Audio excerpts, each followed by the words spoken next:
Good morning, everybody. I would like to give you the tip of the week. Again, we're back for another one. And this week, what I had in mind is I'd like to talk to you about allergies or seasonal allergies. And many of you have been experiencing some of that.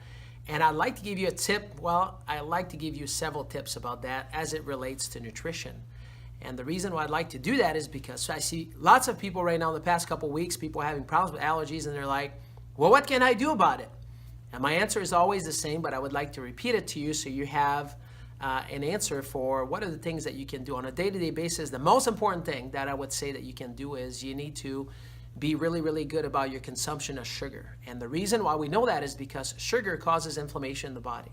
Now, sugar is not only, right? Some of you might be thinking right now, well, I don't eat any cookies, I don't eat any ice cream, I don't eat any chocolate.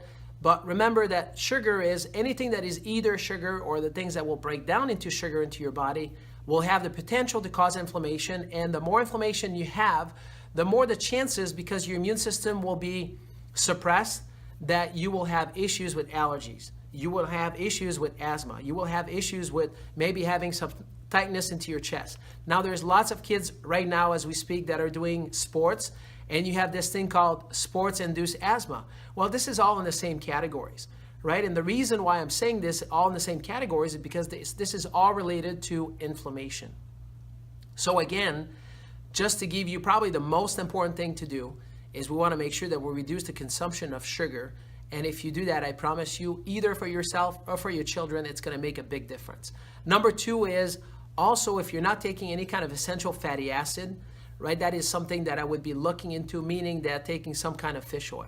So at our office, we definitely, without one bit of a doubt, that everybody should be taking some kind of fish oil, some quality fish oil, nothing that says, natural or that says purify on the bottle, because those are not really good quality fish oil. But we know that fish oil, based on the research, which there's lots of it, tells us that when you're taking essential fatty acid, it will reduce the inflammation into your body, meaning that it helps with inflammation.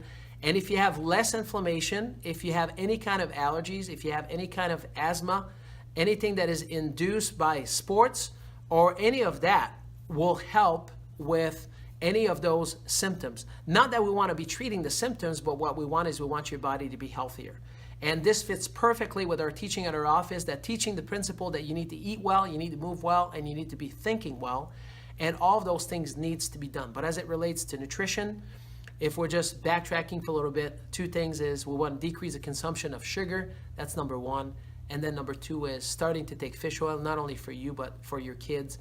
And you should be doing this on a day-to-day basis. So hopefully this helped, and we will talk to you soon for the next tip of the week.